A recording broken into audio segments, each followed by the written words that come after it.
aku si Pandai. Pan RB Daily. Aku sebagai frontliner dalam menjawab semua pertanyaan kamu. Kamu bisa bertanya apa saja ke si Pandai, biar kamu makin bangga melayani bangsa.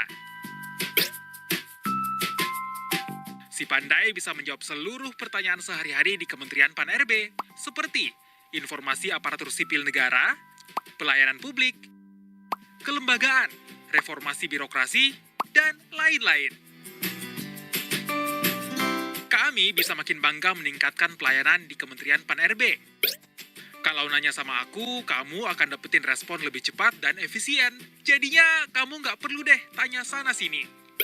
Yuk sini tanya ke si Pandai, biar kamu bisa lebih dekat dan up to date dengan Kementerian Pan RB kita tercinta.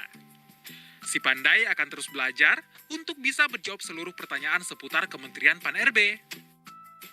Misalnya nih, kamu ingin tahu tentang apa itu core value ASN. Cukup ketik menu dan langsung bertanya untuk memulai percakapan.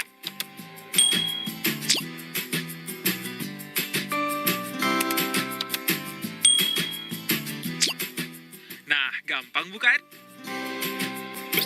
Kamu bisa chat si Pandai kapanpun dan dimanapun. Pilih aplikasi kesayanganmu untuk menghubungi si Pandai. Si Pandai bangga melayani bangsa.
Logo Kementerian Pan RB menyimpan makna yang mendalam.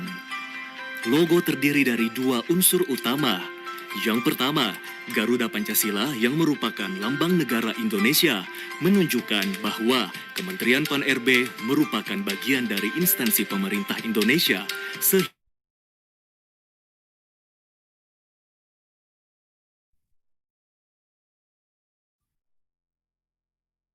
Assalamualaikum warahmatullahi wabarakatuh.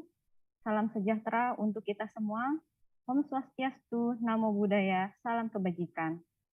Yang terhormat, para Kepala Biro Kepegawaian atau yang membidangi SDM di lingkungan kementerian dan lembaga atau yang mewakili. Yang terhormat, para Kepala BKP SDM di lingkungan pemerintah provinsi atau yang mewakili. Yang terhormat, Recording in progress. Yang terhormat, Sekretaris Direktorat Jenderal GTK Kemendikbudristek atau yang mewakili, Direktur Pembangunan dan Pengembangan Sistem Informasi ASN BKN, Deputi Bidang Sistem Informasi Kepegawaian BKN, Kepala Pusat Pengembangan Sistem Seleksi ASN BKN, Koordinator Pengawasan Bidang Reformasi Birokrasi BPKP, Koordinator Bidang Perencanaan dan Sistem Informasi Biro SDM Kemendikbudristek selaku tim QF-Ansonas, dan yang terhormat Direktur Pengelolaan Data dan Penyajian Informasi Kepegawaian BKN atau yang mewakili, para Kepala Kantor Regional 1 sampai dengan Regional 14 BKN atau yang mewakili, yang terhormat Direktur Pengawasan Bidang Pengembangan Ilmu Pengetahuan Teknologi dan Reformasi Birokrasi BPKP atau yang mewakili, dan yang terhormat para pejabat di lingkungan Kementerian Pan RB dan hadirin yang telah bergabung melalui live streaming kanal YouTube Kementerian Pan RB. Acara hari ini diselenggarakan dalam rangka sosialisasi keputusan Menteri Pan RB nomor 1127 tahun 2021 tentang nilai ambang batas seleksi kompetensi pengadaan pegawai pemerintah dengan perjanjian kerja untuk jabatan fungsional guru pada instansi daerah tahun anggaran 2021 dan keputusan Menteri Pan RB nomor 1128 tahun 2021 tentang nilai ambang batas seleksi kompetensi pengadaan pegawai pemerintah dengan perjanjian kerja untuk jabatan fungsional tahun anggaran 2021.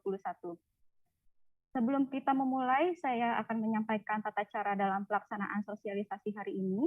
Bagi Bapak dan Ibu yang bergabung dalam Zoom meeting, wajib menggunakan format penulisan nama pada ID Zoom, yaitu instansi, _jabatan, _nama. Kemudian Bapak dan Ibu diharapkan untuk menyalakan kamera dan menonaktifkan mikrofon selama kegiatan berlangsung. Untuk sesi tanya jawab, pertanyaan dapat disampaikan melalui chat Zoom dan live chat pada live streaming kanal YouTube Kementerian PAN-RB. Bapak dan Ibu diharapkan mengisi daftar kehadiran melalui link yang telah disampaikan melalui kolom chat Zoom. Baik, izinkan saya, Vin Ilmi, selaku analis kebijakan pertama pada Asisten Deputi Perencanaan dan Pengadaan SDM Aparatur, selaku moderator hari ini yang akan memandu sosialisasi pada hari ini. Perlu disampaikan bahwa acara ini diikuti oleh 53 kementerian lembaga dan 30 provinsi melalui Zoom video conference, serta diikuti oleh BPKP SDM di lingkungan kabupaten, kota, melalui kanal YouTube Kementerian PAN-RB. Baik, agenda pada hari ini adalah penyampaian paparan sosialisasi tentang nilai ambang batas untuk P3K Guru dan P3K Jabatan Fungsional yang tertuang dalam Keputusan Menteri PAN-RB nomor 1127 dan 1128 tahun 2021. Kemudian akan dilanjutkan dengan sesi diskusi dan tanya jawab, di mana pertanyaan dapat disampaikan melalui kolom chat Zoom dan live chat pada live streaming kanal YouTube Kementerian PAN-RB. Baik, Bapak dan Ibu telah hadir bersama kita semua. Narasumber pertama pada hari ini adalah Bapak Katmoko Arisambodo, selaku PLT Asisten Deputi Perencanaan dan Pengadaan SDM Aparatur. Kemudian Bapak Yoga Faisal, selaku analis kebijakan pertama pada Asisten Deputi Perencanaan dan Pengadaan SDM Aparatur, yang akan menyampaikan sosiali keputusan Menteri PAN-RB nomor 1127 tahun 2021, dan narasumber ketiga yaitu Bapak Widita Arjagani selaku analis kebijakan pertama pada Asisten Deputi Perencanaan dan Pengadaan SDM Aparatur yang akan menyampaikan sosialisasi keputusan Menteri PAN-RB nomor 1128 tahun 2021. Baik, Bapak dan Ibu, untuk menghemat waktu kepada Bapak Ari, Bapak Yoga, dan Bapak Widita dipersilahkan.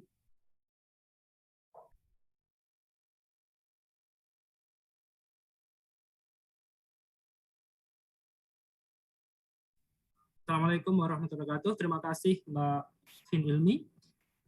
Bapak Ibu sekalian yang kami hormati, Bu Sesdijen, GTK, kemudian Bapak Ibu Direktur maupun Kepala Pusat dari BKN, Bapak Ibu Kakanrek yang ada di sini, juga Bapak Ibu Kepala Biro di lingkungan Kementerian Lembaga yang tahun ini melaksanakan seleksi P3K, juga dari BKP SDM, dari provinsi maupun kabupaten kota yang hadir di sini maupun dan di link YouTube yang tidak dapat kami sebutkan satu persatu. Alhamdulillah kita pada hari ini bisa berkumpul bersama, walaupun dalam link Zoom seperti ini. Dan kami dari Kedeputian SDM Aparatur, khususnya kami bersama teman-teman dari SDM Perencanaan dan Pengadaan SDM Aparatur, akan mensosialisasikan terkait dengan nilai ambang batas pengadaan P3K tahun 2021. Apakah paparan saya sudah bisa dilihat ya Mbak Fit? Sudah cukup jelas? Sudah, Pak. Iya. Silakan, Pak. Baik, Bapak Ibu sekalian, terkait dengan nilai ambang batas P3K sebetulnya ada dua yang akan kita sampaikan, dua kelompok. Yang pertama adalah P3K guru, dan yang kedua adalah P3K non guru. Sedangkan nilai ambang batas untuk CPNS sudah kita sampaikan pada beberapa waktu yang lalu, yakni di Keputusan Menteri PAN-RB nomor 1023 tahun 2021. Dan alhamdulillah saat ini juga pelaksanaan SKD sudah dimulai Bapak Ibu sekalian, dan untuk pelaksanaan P3K guru dan P3K non guru sebentar lagi juga akan kita mulai.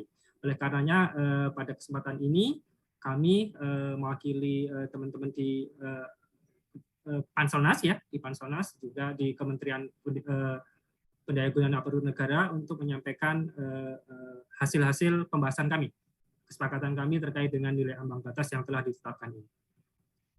Baik Bapak Ibu sekalian, mungkin sebagai pengantar saja bahwa kita dalam merekrut ASN ini harus melihat beberapa hal yang kemudian kita sesuaikan dengan perkembangan terkini. Jadi mungkin sedikit informasi, dan barangkali Bapak Ibu juga sudah terinformasikan juga bahwa kita baru saja sekitar sebulan ini melaunching apa yang disebut dengan core value ASN, yakni berakhlak, berorientasi pelayanan, akuntabel, kompeten, harmonis, loyal, adaptif, dan kolaboratif. Tentu saja kaitannya dengan pengadaan SDM aparatur, baik di CPNS maupun P3K, hal ini menjadi poin penting, di mana calon-calon ASN yang akan kita rekrut, harapannya memenuhi core value ASN ini, dan juga secara employer branding juga akan menyadari apa yang harus mereka lakukan ke depannya, yakni bangga melayani bangsa.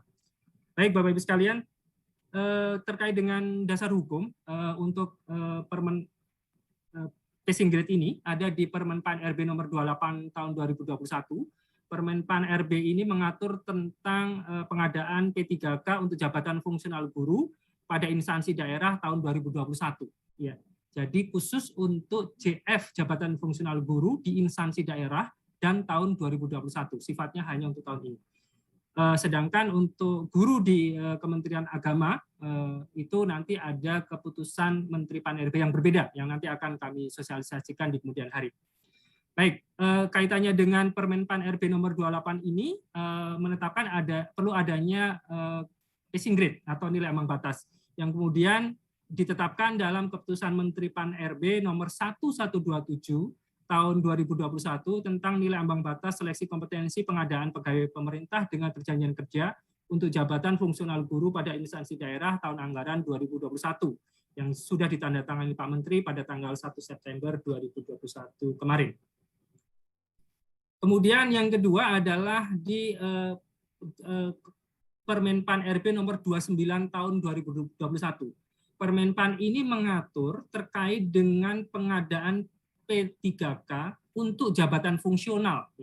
Jadi kalau yang 28 ngatur yang guru, khusus tahun 2021 dan pemerintah daerah, kalau yang 29 ini hanya mengatur jabatan fungsional selain guru, maksud kami, dan kemudian juga berlaku bisa multi-year. Jadi nanti Permen PAN ini bisa mengatur multi-year, hanya yang sifat-sifatnya khusus, hal-hal yang sifatnya khusus kita turunkan di keputusan Menteri PAN RB. Seperti halnya yang untuk nilai ambang batas ini kita turunkan di keputusan Menteri PAN RB nomor 1128 tahun 2021, yakni tentang nilai ambang batas seleksi kompetensi pengadaan P3K untuk jabatan fungsional tahun anggaran 2021 yang juga ditandatangani pada tanggal 1 September 2021. Baik, selanjutnya akan kami jelaskan apa sebetulnya yang materi yang ada di seleksi P3K tersebut Bapak Ibu sekalian. Ini sama, baik guru maupun non-guru, tapi nanti ada sedikit perbedaan dari jumlah soal, materi, di kompetensi teknis, dan lain sebagainya. Jadi Bapak Ibu sekalian, mungkin sebagai pengantar, seleksi kompetensi P3K berbeda dengan seleksi kompetensi CPNS. Ya. Kalau di seleksi kompetensi CPNS, kita mengenal secara garis besar ada 3 seleksi, yakni seleksi administrasi, kemudian seleksi kompetensi dasar, dan selanjutnya seleksi kompetensi bidang. Sekali lagi untuk CPNS ada seleksi administrasi, kemudian SKD, dan dilanjutkan SKB. Sedangkan pada seleksi P3K itu hanya ada 2 seleksi, yakni seleksi administrasi dan seleksi kompetensi. Jadi tidak ada lagi SKD dan SKB. Dirangkum dari satu kesatuan yang disebut dengan seleksi kompetensi. Tapi materinya pun juga berbeda dengan SKD dan SKB-nya CPNS. Materi yang di seleksi kompetensi tersebut adalah sebagai berikut. Yang pertama adalah seleksi kompetensi teknis. Yang kedua adalah seleksi kompetensi manajerial, seleksi kompetensi sosiokultural yang ketiga, dan yang keempat wawancara. Dalam hal ini untuk sebagian besar wawancara dilakukan adalah berbasis komputer. Seluruhnya ini berbasis komputer dan dilakukan dalam satu rangkaian waktu, Bapak-Ibu sekalian. Ini yang membedakan dengan seleksi CPNS. Selanjutnya Bapak-Ibu sekalian, terkait dengan materi kompetensi teknis apa saja, itu pada intinya akan berisi penguasaan pengetahuan, keterampilan, sikap, perilaku yang dapat diamati, diukur, dan dikembangkan sesuai dengan jabatan yang dilamar. Jadi intinya harus masing-masing akan menghadapi soal-soal terkait dengan jabatan yang akan dilamar. Sebagai contoh, misalnya guru ahli pertama, maka dia akan dihadapkan oleh soal guru. Kalau secara spesifik terkait dengan guru matematika, maka yang dihadapi adalah soal-soal matematika. Kemudian arsiparis ahli pertama, demikian juga akan menghadapi soal-soal terkait dengan kearsiparisan untuk diseleksi kompetensi teknis. Begitu juga misalnya Pranata Humas terampil dan sebagainya. Materi soalnya berbeda dengan materi soalnya SKB CPNS pada dasarnya Bapak Ibu sekalian. Karena sasaran atau tujuan yang kita tuju untuk P3K berbeda dengan apa yang kita tuju untuk CPNS. Pada dasarnya untuk P3K kita ingin menyasar mereka yang memiliki, ya, tujuannya adalah kita ingin merekrut profesional, ya, expert di bidangnya yang siap pakai. Jadi ada dua kata kunci, profesional dan siap pakai. Oleh karenanya itu seperti pada waktu pendaftaran dan sebagainya sudah dilakukan persyaratan, pengalaman dan sebagainya, sertifikat dan sebagainya. Itu sudah selesai saya pikir untuk sampai di sini. Dan kemudian secara garis besar saja, secara tegas kami nyatakan bahwa untuk seleksi kompetensi teknis nanti akan berbeda-beda, ya, akan berbeda-beda tergantung dari jabatan yang akan dilamar. Kemudian yang kedua adalah materi soal kompetensi manajerial. Pada kompetensi manajerial akan berisi atau akan menilai penguasaan pengetahuan, keterampilan, dan sikap perilaku dalam berorganisasi yang dapat diamati, diukur, dan dikembangkan terkait dengan integritas, kerjasama, komunikasi, orientasi pada hasil, pelayanan publik, pengembangan diri dan orang lain, mengelola perubahan, dan pengambilan keputusan. 8 poin ini nanti yang akan keluar pada materi soal kompetensi manajerial. Dan ini berlaku sama untuk seluruh jabatan. Baik guru maupun non-guru, P3K akan menghadapi atau mengerjakan soal yang sama. Integritas, kerjasama, komunikasi, orientasi pada hasil, pelayanan publik, pengembangan diri dan orang lain, mengelola perubahan, dan pengambilan keputusan. Baik, selanjutnya materi yang ketiga adalah materi soal kompetensi sosiokultural. Tujuannya adalah untuk menilai penguasaan pengetahuan, keterampilan, dan sikap perilaku yang dapat diamati, diukur, dan dikembangkan terkait dengan pengalaman berinteraksi dengan masyarakat majemuk dalam hal agama, suku, dan budaya, perilaku, wawasan kebangsaan, etika, nilai-nilai, moral, emosi, dan prinsip yang harus dipenuhi oleh setiap pemegang jabatan untuk memperoleh hasil kerja sesuai dengan peran, fungsi, dan jabatan dalam perang pemangku jabatan sebagai perangkat bangsa yang memiliki 1. Kepekaan terhadap perbedaan budaya. 2. Kemampuan berhubungan sosial. 3. Kepekaan terhadap konflik. Yang keempat adalah empati. Jadi 4 hal ini, 4 poin ini yang akan diukur Bapak Ibu sekalian. Kepekaan terhadap perbedaan budaya, kemampuan berhubungan sosial, kepekaan terhadap konflik, dan empati. Dan ini sama halnya dengan kompetensi manajerial, seluruh peserta P3K akan menghadapi soal yang sama. Baik, selanjutnya materi soal untuk wawancara. Materi soal wawancara ini ditujukan untuk menilai integritas dan moralitas. Ada 2 poin yang dinilai di sini, adalah integritas dan moralitas. Bapak Ibu sekalian, karena P3K kita jumlahnya cukup besar tahun ini untuk formasi di guru saja hampir 500.000 sekian, 526.000, dan kemudian P3K non guru yang juga cukup besar, maka pada dasarnya Panselnas menyediakan soal wawancara yang berbasis komputer, jadi berbasis CAT. Jadi nanti dalam satu rangkaian ketika tadi kompetensi teknis selesai, manajerial sosial kultural juga berbasis komputer selesai, maka kemudian dilanjutkan dengan wawancara yang berbasis komputer. Ini juga seragam Bapak Ibu sekalian untuk seluruh materi, untuk seluruh peserta P3K, baik di guru maupun non-guru. Baik Bapak Ibu sekalian, itu terkait materi. Selanjutnya terkait dengan pelaksanaan, mungkin tidak terlalu detail saya sampaikan, hanya untuk P3K jabatan fungsional non-guru, nanti akan dilaksanakan dengan metode CAT-BKN. Ya, nanti dengan CAT-BKN, kebetulan Pak Kapus yang PPSS yang dari BKN sore ini juga berkenan hadir. Kemudian untuk P3K yang guru, ini dilaksanakan dengan metode CAT-UNBK-nya Kemendikbudristek. Ya, jadi dilakukan menggunakan Kemendikbudristek yang tersebar di seluruh jaringannya di seluruh Indonesia. Dan alhamdulillah juga dalam kesempatan ini Bu Ses Dijen GTK juga telah hadir bersama kita. Baik, itu dari sisi pelaksanaan Bapak Ibu sekalian. Kemudian terkait dengan nilai ambang batas. Nilai ambang batas ini barangkali yang sudah ditunggu-tunggu. Nilai ambang batas pengadaan, pertama kami sampaikan nilai ambang batas pengadaan P3K untuk JF Guru tahun 2021. Sesuai dengan keputusan Menpan RB nomor 1127 tahun 2021, yang saat ini secara bersamaan sudah kita upload di jdih.menpan.go.id. Nanti linknya kami berikan Bapak Ibu sekalian. Kemudian terkait dengan sebelum masuk ke nilai ambang batas, kami sampaikan berapa durasi pengerjaan dan jumlah soal, serta bagaimana pengaturan bobot nilainya, Bapak Ibu sekalian. Ini juga penting dipahami. Yang pertama ini untuk guru dulu ya, yang untuk guru terlebih dahulu. Yang pertama adalah untuk kompetensi teknis, ya, nanti akan memakan waktu sebanyak 120 menit. 120 menit dengan mengerjakan 100 butir soal. Jadi 100 butir soal dikerjakan 120 menit, kemudian bobot ketika menjawab benar 5, dan ketika salah 0, tidak menjawab juga 0. Ya. Sehingga nilai maksimumnya adalah 500. Ya. Karena 100 butir, kalau benar menjawab 5, menjadi 500. Kemudian yang kedua, ada seleksi kompetensi manajerial dan seleksi kompetensi sosiokultural yang kita satukan rangkaian waktunya menjadi 40 menit. Ya. Jadi untuk guru, kompetensi manajerial dan sosiokultural kita rangkaikan dalam satu rangkaian waktu sepanjang 40 menit dengan mengerjakan 25 butir soal di kompetensi manajerial dan 20 butir soal di kompetensi sosial kultural. Kemudian bagaimana bobot nilainya? Untuk kompetensi manajerial, menjawab yang paling sesuai adalah 4, kurang sesuai 3, 2, dan paling tidak sesuai adalah 1. Kemudian kalau tidak menjawab, nilainya adalah 0. Itu untuk kompetensi manajerial.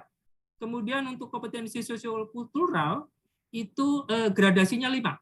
Jadi menjawab yang paling sesuai adalah 5, kemudian 4, 3, 2, dan paling tidak sesuai adalah 1. Sedangkan tidak menjawab nilainya adalah 0.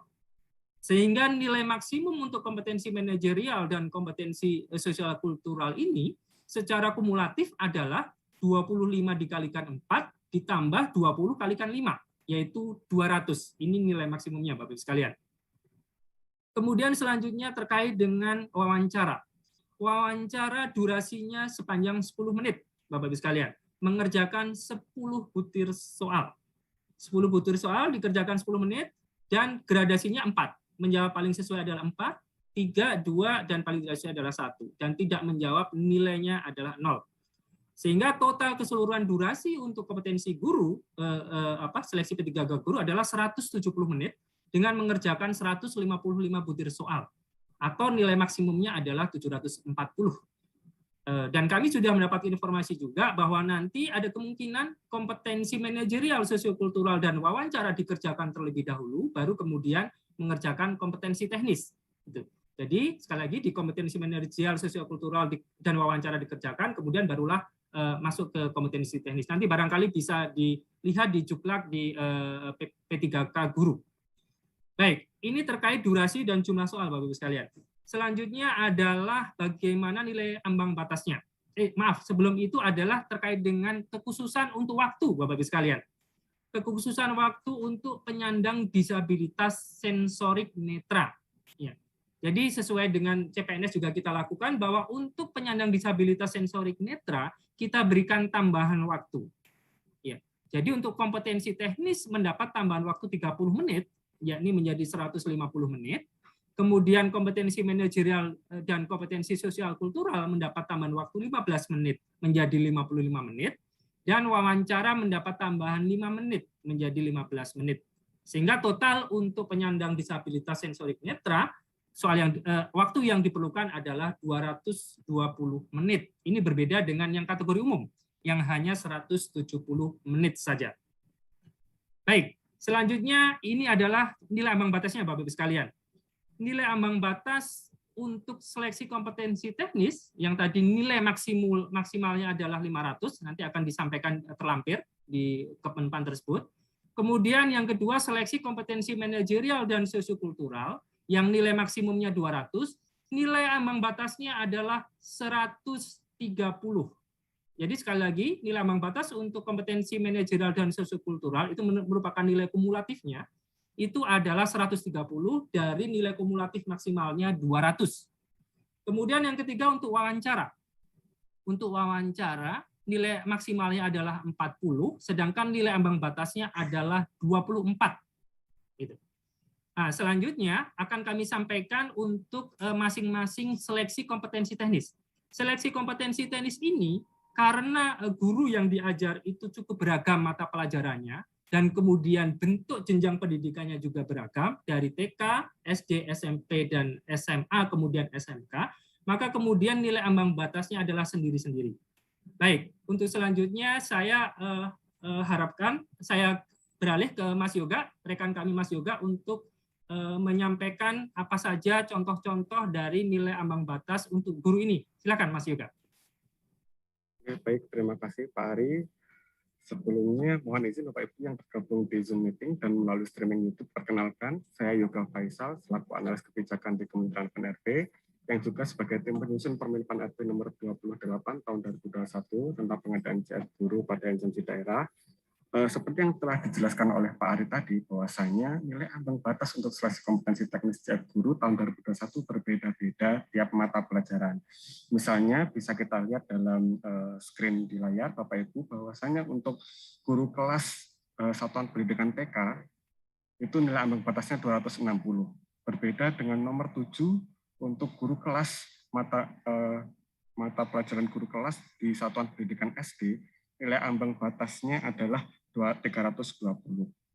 Bapak Ibu perlu saya sampaikan bahwasanya untuk nilai ambang batas yang sama untuk satuan pendidikan, seluruh satuan pendidikan adalah guru agama.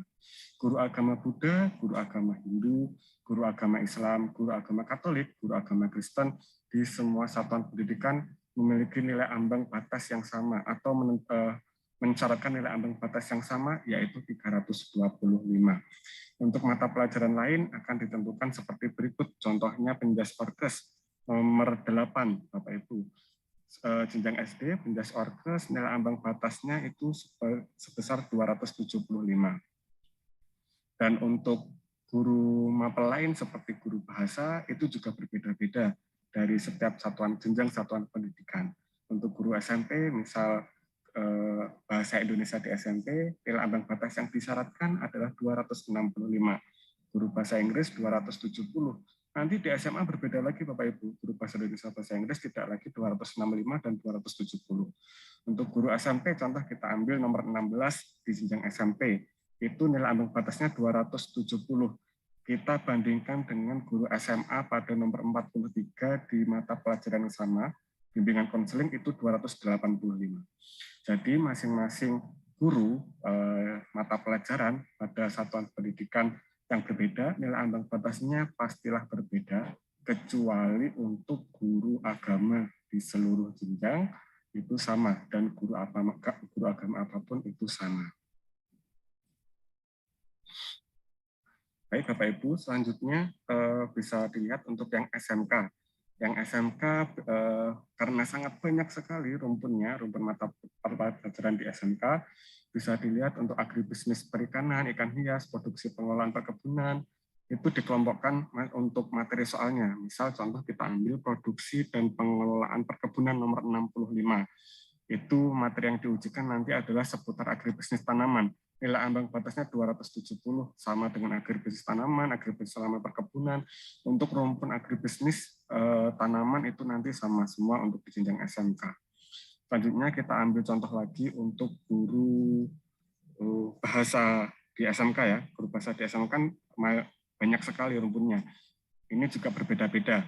Ya, guru bahasa Arab nomor 84, guru bahasa Arab itu 275, bahasa Indonesia 310, guru bahasa Inggris 285 dan sebagainya. Selanjutnya Pak, ya baik, untuk SMK juga terdapat guru mata pelajaran umum kimia, contoh nomor 115 itu nilai ambang batasnya 290. Dan contoh kita ambil lagi guru yang sebidang, misal untuk materi teknis pelayanan kesehatan nanti akan diujikan pada guru mata pelajaran nomor 120, asisten keperawatan, nomor 121, caregiver, nomor 122, dental asisten. Jadi nanti Bapak Ibu yang akan melamar, untuk peserta yang akan melamar, tolong diperhatikan mata pelajaran yang Bapak Ibu daftar dan materi soal teknis seperti apa dan nilai ambang batasnya seperti apa. Dan perlu saya ingatkan sekali lagi Bapak Ibu, nilai kumulatif maksimal yang Bapak Ibu dapat nanti adalah 500 poin. Kalau benar dikali 5, kalau salah dan tidak menjawab dapatnya 0. Jadi nilai ambang batas di sini adalah 200 sekian dari 500 poin. Sekali lagi saya ingatkan, kalau benar itu kali 5, salah itu dapatnya 0, tidak menjawab dapat 0, nilai maksimum 500, dan nilai ambang batas masing-masing seleksi teknis pada satu kompetensi teknis pada mata pelajaran itu berbeda-beda. Begitu Pak Ari yang dapat saya jelaskan, saya kembalikan ke Pak Ari. Terima kasih Mas Yoga. Jadi demikian Bapak Ibu sekalian untuk nilai ambang batas guru.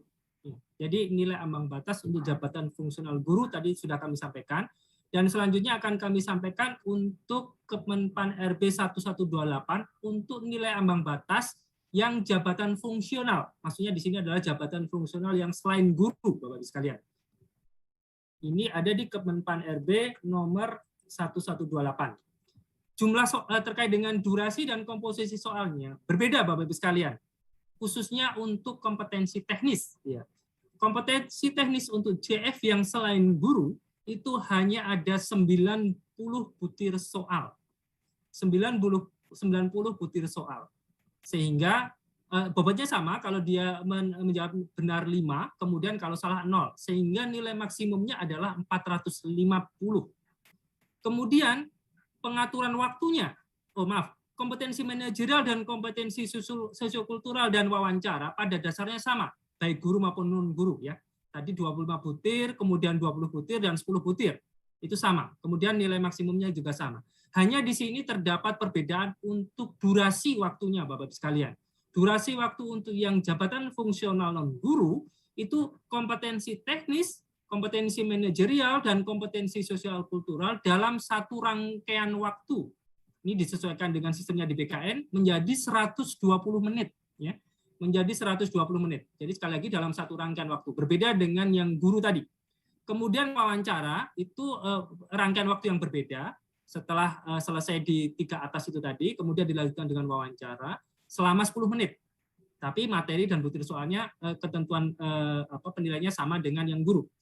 Sehingga totally Bapak Ibu sekalian, untuk jabatan fungsional non-guru, itu waktu yang dibutuhkan adalah 130 menit, dan mengerjakan 145 butir soal. Sekali lagi, 130 menit untuk 145 butir soal. Dan nilai maksimumnya adalah 690. Baik, selanjutnya khusus untuk penyandang disabilitas sensorik netra, ada pengaturan waktu khusus, Bapak-Ibu sekalian. Kalau tadi yang untuk kategori umum 120 menit, maka untuk disabilitas sensorik netra itu terdapat penambahan waktu 30 menit menjadi 150 menit untuk pengerjaan kompetensi teknis, manajerial, dan sosiokultural dalam satu rangkaian 150 menit. Kemudian dilanjutkan dengan wawancara yang tadinya untuk yang kategori umum adalah 10 menit, kalau untuk sensorik netra menjadi 15 menit. Sehingga totally adalah 165 menit. Baik, sedangkan untuk ambang batasnya, Bapak-Ibu sekalian, untuk ambang batas seleksi kompetensi manajerial dan sosiokultural dan wawancara, sama halnya dengan yang guru tadi, yakni nilai ambang batasnya adalah 130 dari nilai maksimum 200 dan 24 dari nilai maksimum 40. Ya. Sedangkan untuk seleksi kompetensi teknis adalah terlampir. Di sini nilai maksimumnya adalah 450, berbeda dengan guru. Guru tadi nilai maksimumnya adalah 500. Baik, untuk selanjutnya terkait dengan nilai ambang batas untuk jabatan fungsional selain guru ini, kami persilakan Mas Widita untuk menyampaikannya. Silakan. Terima kasih Pak Ari atas kesempatan yang diberikan. Perkenalkan, nama saya Widita Argagani dari Kedeputian SDM Aparatur. Tadi sudah dijelaskan oleh Pak Ari bahwa nilai ambang batas seleksi kompetensi teknis itu tergantung dari jabatan yang dilamar. Dan perlu diingatkan kembali bahwa nilai maksimal dari seleksi kompetensi teknis untuk jabatan fungsional non-guru adalah 450. Namun para pejuang NIP yang saya hormati tidak perlu sampai harus memperoleh nilai maksimal tersebut untuk sampai lolos. Yang perlu Recording in Bapak progress. dan Ibu sekalian lakukan adalah setidaknya meraih nilai lebih tinggi dari nilai ambang batas yang telah ditetapkan pada keputusan Menteri PAN-RB nomor 1128 tentang nilai ambang batas seleksi kompetensi pengadaan P3K untuk jabatan fungsional tahun 2021.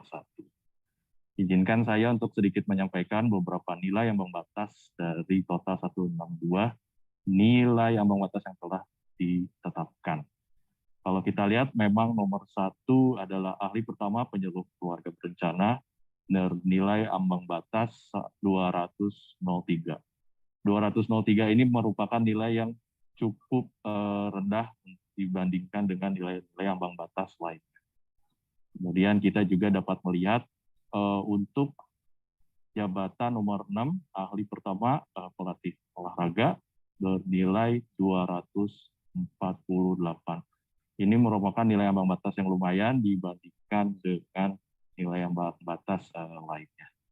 Namun juga ada yang memang cukup tinggi, yaitu nomor 15, ahli pertama pembina jasa produksi bernilai 293 dari total nilai seleksi kompetensi teknis 450. Kemudian untuk rumpun jabatan nakes, kami menetapkan semuanya itu adalah 225 berdasarkan rekomendasi dari Kementerian Kesehatan. Mungkin bisa dilanjut slide-nya, mohon izin.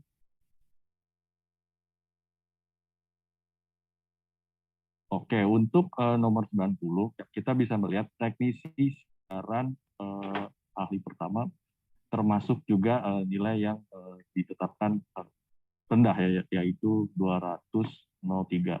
Begitu juga dengan pemula asisten peranata siaran nomor 91.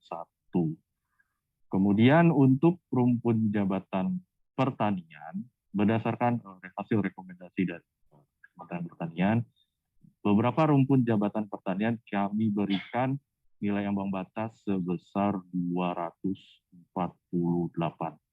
Ini lumayan untuk pencapaian yang harus dilakukan. Kemudian juga ada pun jabatan-jabatan yang nilai ambang batasnya tertinggi yaitu 293. Ini bisa kita lihat pada nomor 141 dan 142 dan sekitarnya, yaitu jabatan ahli pertama analis perkebunan raya, ahli pertama peneliti, dan ahli pertama perisalah legislatif. Mungkin bisa lanjut Pak Ari. Kemudian juga untuk yang terakhir saya bacakan saja sedikit untuk Pranata Sumber Daya Manusia Aparatur kami tetapkan di real 225. Kemudian untuk ahli asesor ahli pertama asesor SDM aparatur adalah 248. Kemudian nomor 161 ahli pertama pengamat meteorologi dan geofisika senilai 248. Dan yang terakhir jabatan nomor 162 ahli pertama penyuluh hukum yaitu 270. Sekian mungkin dari saya, Bapak dan Ibu sekalian. Untuk selanjutnya saya kembalikan ke Bapak Ari. Ya, baik. Terima kasih Mas Widita. Baik, Bapak Ibu sekalian, itu tadi terkait dua nilai ambang batas. Yang pertama adalah nilai ambang batas untuk jabatan fungsional guru, dan yang kedua jabatan fungsional untuk yang non-guru terkait dengan nilai ambang batas. Kemudian sebagai informasi tambahan, Bapak Ibu sekalian, mungkin perlu kami sampaikan juga bagaimana nanti jika terjadi nilai akhir sama, gitu ya. Sebetulnya ini sudah diatur di masing-masing Permenpan, Permenpan RB nomor 28 pasal 30 dan Permenpan RB 29 pasal 29. Ya. Kalau nanti terjadi pelamar memperoleh nilai akhir yang sama, maka penentuan kelulusan akhir secara berurutan bisa didasarkan pada kriteria ketentuan sebagai berikut. Yang pertama adalah dipilih yang nilai kompetensi teknisnya yang lebih tinggi. Kalau A masih sama juga, maka ditentukan berdasarkan nilai kumulatif atau nilai penjumlahan antara kompetensi manajerial dan sosiokultural yang lebih tinggi. Tadi kan passing grade-nya 1 ya. kompetensi manajerial dan sosiokultural itu 1, sehingga itu yang lebih tinggi. Kalau masih B masih sama juga, maka ditentukan berdasarkan nilai wawancara yang lebih tinggi. Kalau masih sama juga Bapak-Ibu sekalian, maka yang kelulusannya ditentukan berdasarkan usia pelamar yang lebih tinggi. Mudah-mudahan sudah tidak ada yang sama lagi ketika sampai usia pelamar ini untuk sebagai penentuan kelulusan. Kemudian satu lagi Bapak-Ibu sekalian, khusus untuk JF yang fungsional, itu juga ada penambahan nilai. Penambahan nilai, ada beberapa hal yang terkait dengan kebijakan terkait pelamar disabilitas. Jadi pelamar disabilitas nanti yang sudah diverifikasi sebagai disabilitas dan kemudian sudah benar gitulah lolos seleksi administrasi, maka nanti yang bersangkutan akan mendapatkan nilai tambahan kompetensi teknisnya sebesar 10%. Sebesar 10%. Sedangkan kemudian yang kedua, ada juga penambahan nilai karena memiliki suatu sertifikat kompetensi tertentu. Itu sudah ditetapkan pada Kemenpan RB 981 tahun 2021 yang sebelumnya juga sudah kami sosialisasikan. Itu juga ada paling penambahan nilai paling tinggi 25%. Jadi monggo silahkan kalau ada yang ingin melihat lagi sertifikat seperti apa, tapi ini kemudian harus sudah diselesaikan pada waktu pendaftaran kemarin. Ya. Pada waktu pendaftaran kemarin sertifikat ini sudah diperiksa. Kemudian nanti nilai tersebut akan dijumlahkan, tapi pada prinsipnya nilai tidak akan lebih dari 100 ya, tidak akan lebih dari 100%. Jadi taruhlah misalnya seseorang yang kompetensi teknisnya bernilai 90, kemudian dia juga memiliki sertifikat kompetensi yang sesuai, dia mendapatkan 25, maka nilai akhir yang bersangkutan bukannya 90 ditambah 25 atau 115, bukan seperti itu, tapi tetap di 100 nilai maksimumnya. Saya kira demikian, itu mungkin ketentuan yang perlu kami sampaikan juga untuk walaupun tidak secara detail kita sampaikan di Kemenpan yang kita sosialisasikan pada sore hari ini. Baik Bapak-Ibu sekalian, itu materi yang dapat kami sampaikan. Untuk selanjutnya kami bisa membuka kesempatan tanya jawab. Dan barangkali ada hal tertentu yang perlu dikonfirmasikan kembali terkait dengan sosialisasi ini. Terima kasih. Waktu dan tempat kami kembalikan ke Mbak Vin, ke moderator. Monggo, Mbak. Baik, terima kasih kepada para narasumber kita pada hari ini yang telah memaparkan sosialisasi. Perlu kami informasikan bahwa saat ini telah bergabung dalam kanal YouTube Kementerian Pan-RB kurang lebih sebanyak 6.800 peserta yang sedang menonton live melalui YouTube. Kemudian hal ini menunjukkan bahwa antusiasme masyarakat cukup tinggi terhadap pengadaan CASN tahun 2021. Dan kami juga sudah menghimpun 3 pertanyaan pertama yang telah masuk melalui Zoom dan kanal YouTube. Untuk pertanyaan pertama, apakah nilai ujian pada seleksi P3K guru akan real time seperti CAT CPNS? Kemudian pertanyaan selanjutnya, apakah soal teknis terdapat nilai ambang batas per mata pelajaran? Kemudian pertanyaan selanjutnya, apakah bagi pemilik sertifikat pendidik masih tetap harus mengerjakan soal teknis atau seperti apa? Silakan kepada Bapak Ari. Baik, terima kasih Mbak Vin. 3 pertanyaan pertama terkait dengan guru real time seperti CPNS. Ini alhamdulillah bersama kita sudah hadir Bu Sesdijen GTK atau yang mewakili Mas Adika. Kemudian nanti bisa dijelaskan terkait juga sertifikat pendidik apakah kemudian nanti perlu mengikuti atau tidak itu. Kemudian terkait dengan passing grade tadi sudah kami sampaikan adalah per mapel ya, per mata pelajaran. Ya, per mata pelajaran. Jadi mata pelajaran pun beda-beda. Misalnya matematika SMP akan berbeda dengan matematika SMA gitu. Baik, mungkin untuk mempersingkat waktu kami persilakan Bu Sesdijen, Bu Profesor Nunu masih hadir? Atau Mas Adika masih hadir? Mbak, di-mute kali ya, enggak? Baik, mungkin belum hadir. Oke, kalau gitu, oke. Monggo, silakan Bu Nunu. Mohon maaf, tadi pertanyaannya apa, Mbak? Real time? Iya, seperti itu Pak, real time. Kemudian, Mas Dika bisa menambahkan Mas Dika? Mas Dika mungkin di unmute juga, tolong. Adika, Mbak, atas nama Adika.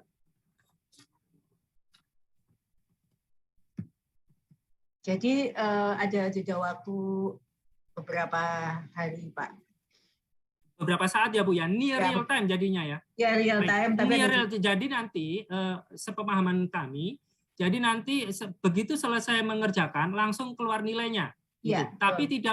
tidak pada saat mengerjakan. Berbeda, Betul. agak sedikit berbeda dengan BKN. Monggo, Ya. Mas Adika barangkali ada yang ditambahkan? Oke, Pak, baik, terima kasih. Mohon maaf tadi ke-mute soalnya. Ya. Nilai benar salah itu akan keluar real time, Pak. Setelah selesai mengerjakan, walaupun nanti tetap ada perhitungan nilai matang Z-score. Ya. Baik. Karena kemudian nanti harus dipertimbangkan dengan afirmasi nilai tambahan yang 10%, 15% dan sebagainya perlu ditambahkan di situ ya, Mas ya. Jadi tidak semata-mata real time seperti itu. Betul, Pak. Kemudian tadi yang sertifikat pendidik, apakah masih tetap mengikuti seleksi kompetensi teknis atau cukup manajerial dan sosiokultural sama wawancara saja? Tetap mengikuti seleksi kompetensi teknis, Pak. Oh ya, siap. Jadi tetap mengikuti ya, Bu ya? Ya. Baik. Saya Mas Dika ya, tetap mengikuti ya. Nggih, Bu Ses. Iya, siap. Baik. Itu sudah terjawab, Mbak? 3 pertanyaan pertama. Monggo silakan. Selanjutnya. Mohon izin, Bu, tetap standby ya, Bu. Ya, siap. Mas Dika itu, kalaupun saya ngilang sebentar, ada Pak Andika yang menguasai semua persoalan. Mbak Vin, monggo pertanyaan berikutnya. Baik, terima kasih kepada Ibu Nunuk dan Bapak Andika selaku narasumber pada hari ini. Kemudian untuk pertanyaan selanjutnya dari kanal YouTube, apakah afirmasi guru ditambahkan setelah memenuhi passing grade atau sudah di awal mendapat afirmasi? Kemudian untuk pertanyaan selanjutnya, apakah setelah peserta seleksi selesai ujian dapat diperoleh nilai baik seleksi manajerial dan wawancara yang dicetak oleh proktor sehingga diketahui siapa yang berhak menjadi P3K? Ya, baik. Pertama terkait dengan nilai tambahan ya, nilai tambahan yang 10% untuk mereka 15% yang berusia di atas itu tadi yang terdaftar di Dapodik dan seterusnya itu nanti dihitung sebagai nilai yang untuk perhitungan passing grade. Jadi seolah-olah tabungan di awal. Mereka sudah mendapatkan nilai itu sebelum mengikuti tes. Itu yang pertama. Jadi nanti tinggal berapa dia dapat nilai tersebut kemudian ditambahkan, tapi maksimumnya tidak bisa lebih dari 100%. Jadi taruhlah dia sudah mendapatkan nilai tadi, afirmasi 15 dari Dapodik, tapi kemudian dia mengerjakan soal, dia sanggup mendapatkan nilai 90% gitu taruhlah ya. Maka kemudian nilai maksimumnya bukan 90% ditambah 15% menjadi 105 bukan, tapi tetap maksimumnya adalah 100. Kemudian yang kedua pertanyaannya dapat diperoleh nilai manajerial sosiokultural? Iya. Seperti itu, nanti tetap diumumkan terkait dengan nilai manajerial sosiokulturalnya seperti apa. Saya kira demikian jawabannya, Mbak. Baik, Bapak. Masih terdapat pertanyaan nih, Pak. Apakah wawancara dilaksanakan bersamaan dengan kompetensi teknis atau di waktu yang berbeda? Kemudian, pertanyaan selanjutnya, jika tahun lalu pernah mengikuti seleksi CPNS, apakah nilai tahun lalu dapat digunakan untuk ujian P3K Pak tahun ini? Ya, baik. Tadi pertanyaan yang pertama apa, Mbak? Saya lupa. Kalau itu udah lupa. Apakah wawancara? Wawancara ya. Ya, dilaksanakan bersamaan dengan uji kompetensi. Jadi Bapak Ibu sekalian, tadi kami sampaikan bahwa wawancara dalam satu rangkaian, terutama untuk guru. Ini kan jumlahnya besar sekali. Jumlah pesertanya hampir 1 juta ya, 1 juta. Kemudian begitu mereka hadir di tempat, mereka akan mengerjakan teknis, manajerial sosiokultural, kemudian juga wawancara yang berbasis komputer. Jadi langsung pada saat itu menggunakan komputer, tidak beda hari. Kemudian nilainya juga sudah langsung bisa diketahui juga. Itu terkait wawancara yang berbasis komputer. Kemudian yang kedua pertanyaannya, Mbak? Ya Pak, Jika tahun lalu pernah ikut seleksi CPNS, apakah nilai tahun lalu dapat digunakan untuk ujian P3K tahun ini? Tidak bisa, Bapak Ibu sekalian, berbeda. Nilai CPNS yang tahun lalu, jumlah soal, komposisi soal, dan lain sebagainya berbeda dengan tahun ini. Jadi tidak bisa untuk CPNS nilai yang tahun lalu digunakan tahun ini. Apalagi digunakan untuk seleksi P3K. Memang jalurnya berbeda, dan konsepnya kita merekrut P3K dan konsep merekrut CPNS berbeda. Sehingga tidak dapat digunakan nilai tersebut. Demikian, Mbak. Berikutnya. Baik, masih terdapat pertanyaan nih Pak melalui YouTube dan Zoom. Untuk pertanyaan selanjutnya, saat mendaftar sebelum usia 35, tetapi sekarang sudah masuk usia 35 tahun. Apakah dapat keringanan atau afirmasi untuk seleksi P3K? Kemudian pertanyaan yang kedua, jika nilai real time, kapan peserta dapat melihat nilainya dan di mana nilai tersebut bisa diakses? Ya, baik. Jadi gini, patokannya adalah ketika mendaftar. Ketika mendaftar yang bersangkutan berumur 35 tahun. Belum berumur 35 tahun, maka kemudian yang bersangkutan bisa mendaftar sebagai CPNS gitu. Kemudian juga tadi perhitungan afirmasi juga pada waktu mendaftar. Itu, perhitungannya seperti itu. Kemudian yang pertanyaan kedua, nilai? Jika nilai real time, kapan peserta dapat melihat nilainya, Pak, dan di mana nilai tersebut bisa diakses? Baik, ini ada dua sistem yang dipakai. Untuk BKN seperti biasa menggunakan sistemnya CPNS yang mungkin saat ini juga bisa dilihat dengan link YouTube dan lain sebagainya. Itu pada prinsipnya secara real time. Nanti mungkin Pak Kapus PPSS bisa menambahkan.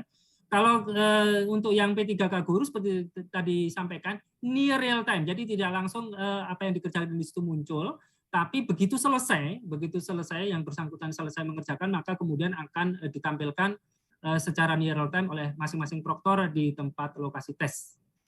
Kemudian mungkin untuk mempertegas barangkali dari Pak Kapus PPSS kami persilakan, atau yang mewakili Pak Ridwan.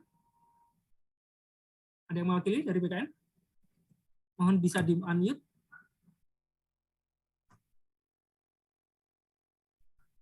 Rupa-rupanya tidak ada. Oke, tapi mungkin... Ya Pak, gimana Pak Ari? Sorry. Kalau BKN nilainya near real time, mohon penegasan Pak. Ya, betul Pak. Untuk Bapak Ibu yang saya hormati, Pak Ari dan teman-teman, ada Bu Ses juga ya, Bu Ses di Jen GTK, Bu Prof. Nunu. Betul Pak, untuk yang menggunakan aplikasi CAT BKN, yaitu CPNS ya, SKD, SKB, serta P3K non-guru, itu semuanya akan real time. Pada saat selesai, peserta langsung bisa melihat nilainya di atas, di depan layarnya, sekaligus bisa mencatat. Sekaligus sejak awal mulai ujian langsung akan kami lempar ke YouTube, jadi ada live streaming YouTube. Nah, tahun ini ada tambahan buat orang tua peserta, teman-teman, para supporternya gitu ya. Kalau misalnya tidak punya kesempatan atau lain-lain, susah melihat YouTube karena terus saja muter-muter gitu ya. Pada akhir hari atau pada akhir selesai, silakan masuk ke https://sertifikat.bkn.go.id. Jadi sertifikat, sambung ya, .bkn.go.id. Dengan memasukkan NIK dan nomor peserta, langsung keluar saat itu dalam bentuk dalam bentuk sertifikat bahwa Ridwan atau Pak Ari Katmoko, TWK segini, TIO segini, TKP segini. Atau untuk yang P3K non-guru, ya teknis segini, kemudian manajer sosial setelah wawancara segini, langsung tertandatangani secara digital oleh Pak Deputi Sinka, Pak Salman. Demikian Pak Ari, terima kasih. Baik, terima kasih Pak Ridwan. Monggo, Mas Adika, bagaimana untuk yang CAT UNBK? Oke, baik Pak. Jadi di lokasi ujian itu sudah dapat dilihat nilai real time-nya Pak. Walaupun nanti belum terlihat batasan lulus atau tidak. Namun untuk alamat pengumumannya nanti akan alamat online-nya nanti akan diumumkan kemudian Pak. Siap. Jadi sama-sama ya, bisa dilihat ya Bapak Ibu sekalian. Terima kasih Pak Ridwan, Mas Adika. Next Mbak. Baik, untuk pertanyaan selanjutnya, Pak, mungkin ini masih ada yang belum mengetahui lebih lanjut mengenai sertifikat kompetensi itu seperti apa, Pak? Baik, sertifikat kompetensi sebetulnya ini untuk JF yang non guru ya. Untuk JF yang non guru sebetulnya ada, saya share lagi, ada di Permenpan, ada Kemenpannya Bapak Ibu sekalian.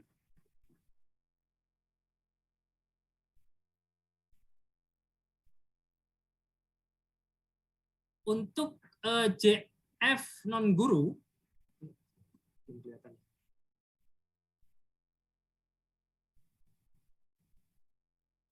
untuk JF non guru Bapak Ibu sekalian, itu ada keputusan Menteri Pan-RB nomor 981 tahun 2021. Ini juga sudah kami sosialisasikan dan bisa di-download di JDIH kami juga. Di situ ada aturan-aturan untuk jabatan fungsional dan sertifikat yang bisa dijadikan sebagai tambahan nilai. Tapi sekali lagi ini pada waktu pendaftaran kemarin. Kalau pada titik ini sudah tidak bisa lagi untuk menambahkan sertifikat-sertifikat tersebut. Misalnya adalah untuk ahli pertama, penerjemah. Itu bisa mendapatkan tambahan nilai sebesar 25% untuk kompetensi teknis apabila memiliki misalnya sertifikasi profesi penerjemah dari Himpunan Penerjemah Indonesia, atau misalnya hasil uji kemahiran berbahasa Indonesia UKBI 2 tahun terakhir dengan predikat sangat unggul atau istimewa, atau dari jurusan bahasa Inggris apabila memiliki TOEFL, PBT, ITP 2 tahun terakhir dengan skor 570 dan seterusnya. Termasuk ini ada bahasa Perancis, bahasa Jepang, dan seterusnya. Kemudian ada contoh lain, misalnya untuk pekerja sosial. Pekerja sosial ahli pertama juga ada penambahan nilai sebesar 25% untuk sertifikat untuk kompetensi teknis apabila yang bersangkutan pada waktu pendaftaran kemarin mengajukan sertifikat kompetensi pekerja sosial yang masih berlaku yang dikeluarkan oleh Lembaga Sertifikasi Profesi Kementerian Sosial. Juga misalnya pustakawan akan mendapatkan nilai tambahan 15% apabila mengajukan sertifikat kompetensi kerja pustakawan yang masih berlaku yang diterbitkan oleh Lembaga Sertifikasi Profesi Pustakawan. Ini banyak sekali Bapak Ibu sekalian, saya yakin saya nggak akan bisa bacakan satu persatu. Ada juga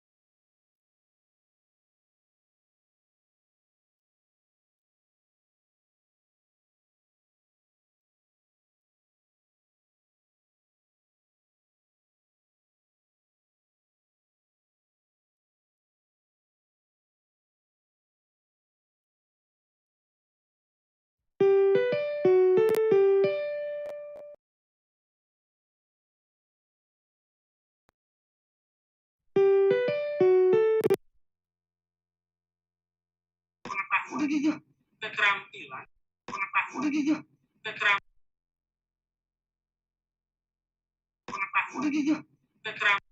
Apakah bisa digunakan? SIM PKB itu apa ya? Saya nggak begitu familiar dari Kemendikbud. Mungkin Mas Adika bisa bantu SIM PKB itu apa, Mas Adika?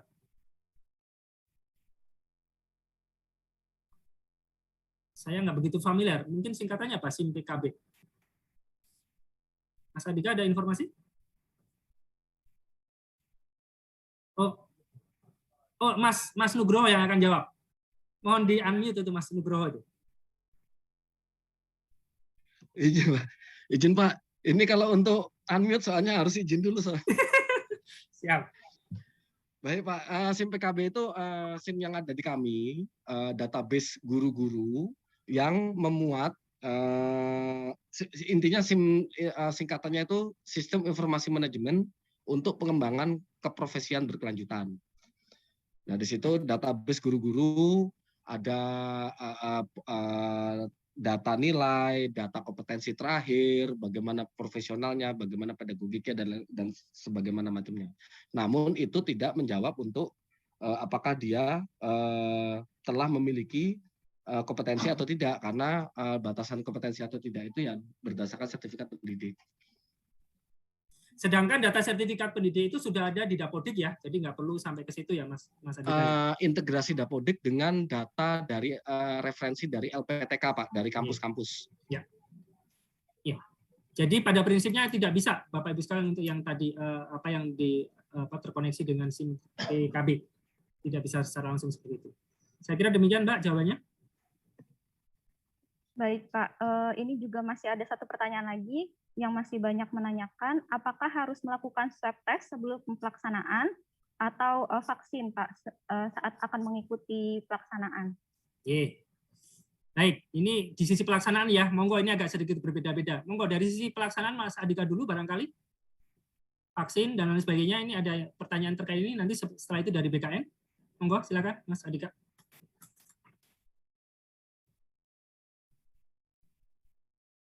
Unmute, Mbak.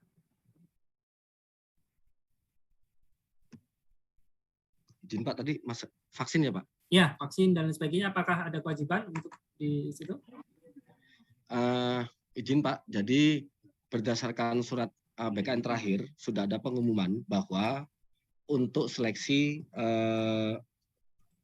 ASN dari Satgas COVID itu diwajibkan untuk tes swab, dan khusus untuk Jawa, Bali, dan Madura diwajibkan vaksin. Setidaknya dosis pertama kalau nggak salah seperti itu. Nah, namun di surat dari BKN, di situ disebutkan baru untuk seleksi kompetensi PNSD dan non-guru, P3K non-guru.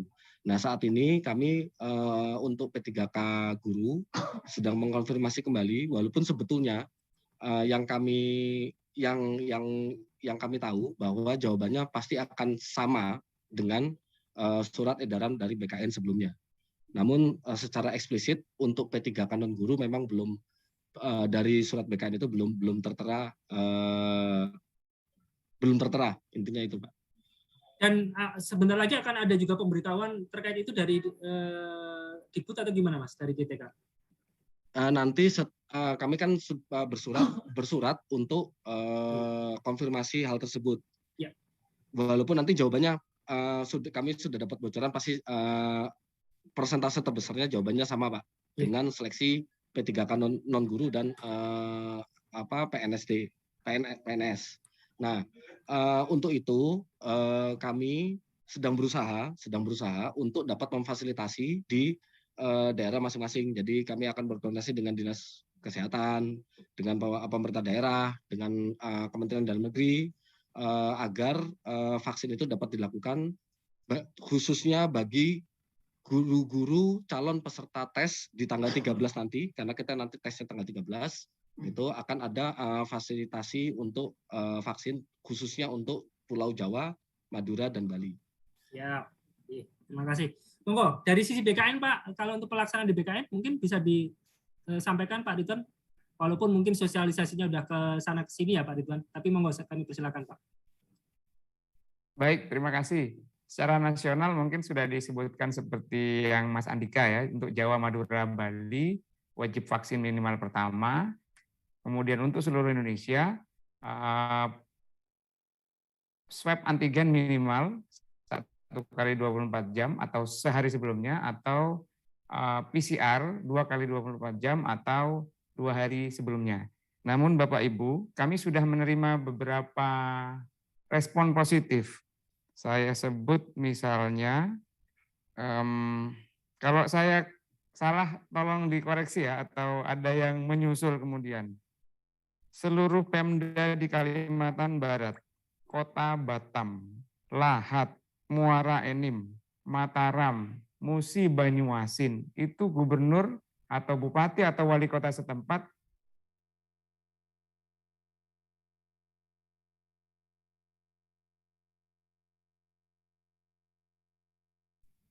Pak Ridwan terputus? Putus ya Mbak ya? Oke. Ya, sorry. Iya, monggo, lanjut. Start Pak. Jadi saya sebut ulang lagi, beberapa kepala daerah seluruh Pemda di Kalimantan Barat, Kota Batam, Lahat, Muara Enim, Mataram, Musi Banyuasin, Probolinggo, dan lain-lain tempat sudah mulai banyak yang menggratiskan swab antigen ini, Pak, atas kebaikan hati Pak Gubernur, Wali Kota, Bupati. Ya, ini yang kami endorse juga ke teman-teman Kakanrek yang juga hadir di sini, Kepala Kantor Regional BKN, untuk ayo lomba-lombaan yuk, bagus-bagusan jadi Bupati, Wali Kota, Gubernur gitu.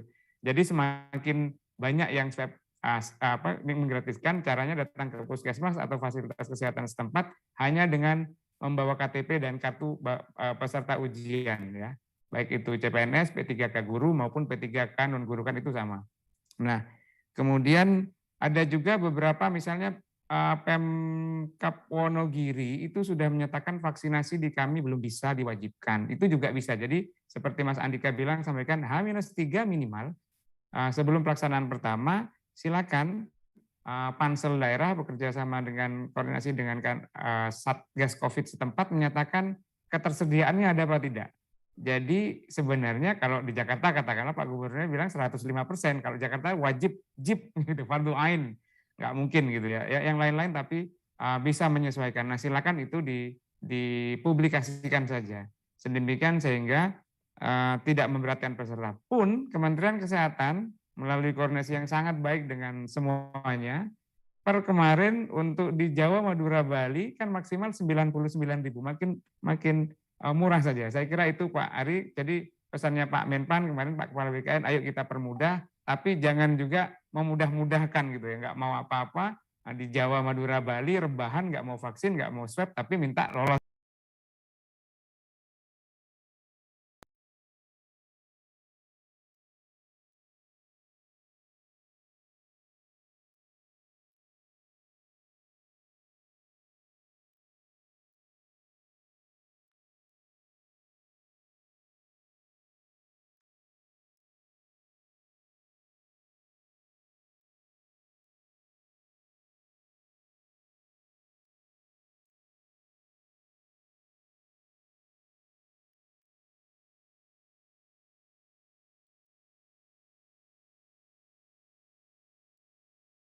Bapak dan Ibu bisa mengunduh materi sosialisasi melalui portal resmi Kementerian Pan-RB. Kemudian untuk keputusan Menteri Pan-RB nomor 1127 dan Kepmen Pan-RB nomor 1128 tahun 2021 dapat diunduh melalui JDI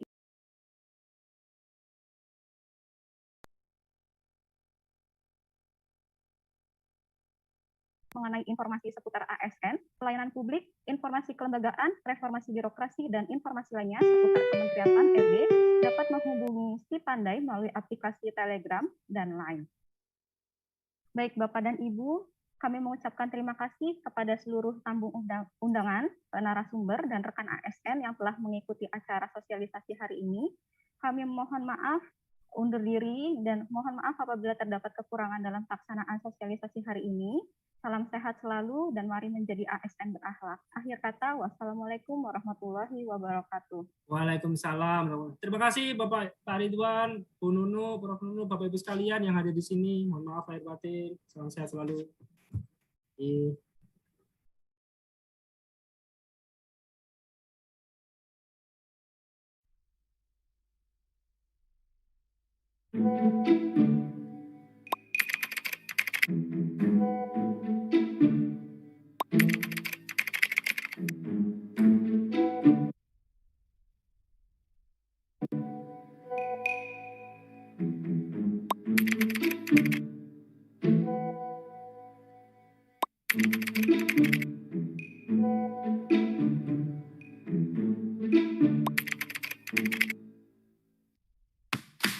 Masih percaya sama modus yang begini?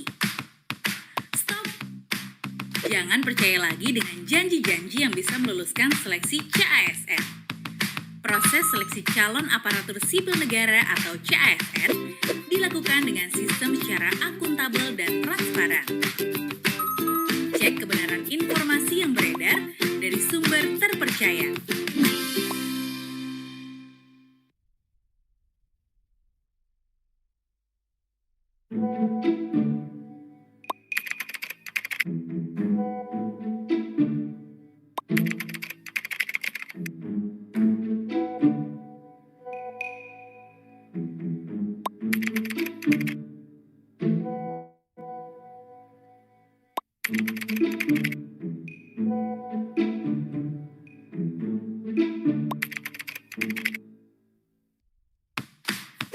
percaya sama modus yang begini? Stop! Jangan percaya lagi dengan janji-janji yang bisa meluluskan seleksi CASN. Proses seleksi calon aparatur sipil negara atau CASN dilakukan dengan sistem secara akuntabel dan transparan. Cek kebenaran informasi yang beredar dari sumber terpercaya.